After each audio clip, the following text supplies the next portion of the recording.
I'll start this eye application with a cream base. Here I'm using a paint pot by MAC Cosmetics as a base. I use cream eyeshadows or sometimes eye primers, but I find that both work really well, as they make the powder eyeshadow stick to it for much longer. All I'm doing here is I'm getting a little bit of the product and I'm blending that into the eyelid. I want to create a really nice, even, smooth base so I can actually place the eyeshadow on top. And that's going to make the eyeshadow stick to it and last for much longer. If you think it's not even, just go back and add a little bit more product. And make sure both eyes look exactly the same. Now I'm going with a powder eyeshadow.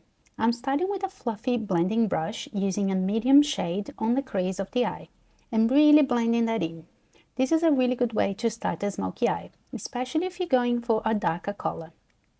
Blend the outer edge of the eye and bring the color under the eye as well, so the makeup looks even. The aim here is to make the eyeshadow disappear into the skin as a transition. Transition colors are used to blend the eyeshadow out into the eyelid, so it doesn't stop abruptly.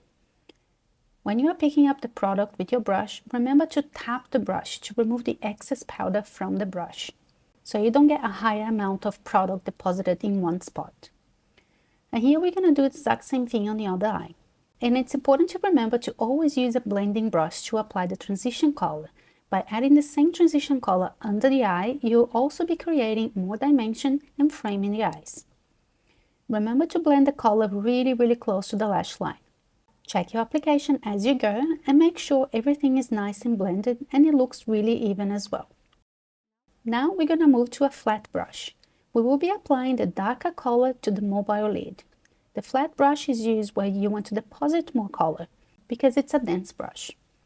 So here I'm applying the darker shade only on a mobile lid, and I'm going to be blending the hard edges with the transition color we applied first. Please note how I'm using a patting motion rather than rubbing or dragging the brush. Patting the brush on the eye will allow the product to be concentrated where it needs to be. This is the reason why you use a flat brush, because you can deposit a higher amount of the product in that one spot. So after I deposit all the color on the mobile lid, I'm going to go under the eye and apply the color really close to the lash line. So this is going to help me create more dimension and frame the eyes in a really nice way. Reapply the product if you feel like you want more color, or if you want more dimension, or if you want a darker look. Now just look what I'm going to do. I'm just going to use the tip of my brush and I'm going to pick up a much darker color. That could be black or a really dark brown. And I'm using the tip of the brush with the darker color, and I'm just going to push the color really close to the lash line to create the illusion of an eyeliner. I want to frame the eyes without using an actual eyeliner. So my technique is to use a really dark eyeshadow, usually black or dark brown, and I use the end of the brush and just push the color really close to the lash line. So that's going to give you an illusion that there is an eyeliner when there actually isn't.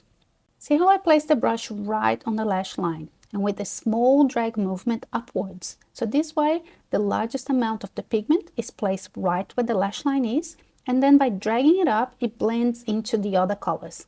If you notice that your eye is looking a little bit too stripy, you can always go back with the blending brush. If you feel it works better for you, I always suggest using 3 colors for this look. One transition color that we used on the crease with the fluffy brush, one main color which goes on the mobile lid with the flat brush, and a darker color to go along the lash line. After you've done all that, you can go back and forwards and adjust anything that needs fixing. Now we're going to be applying mascara to finish the look and make the eyes pop even more.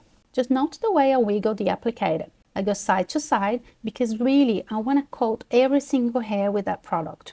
And try to go as close as you can to the lash line as well, especially if you have blonde lashes. You really want to make sure the mascara looks even and it's covering all the little blonde bits of your lash.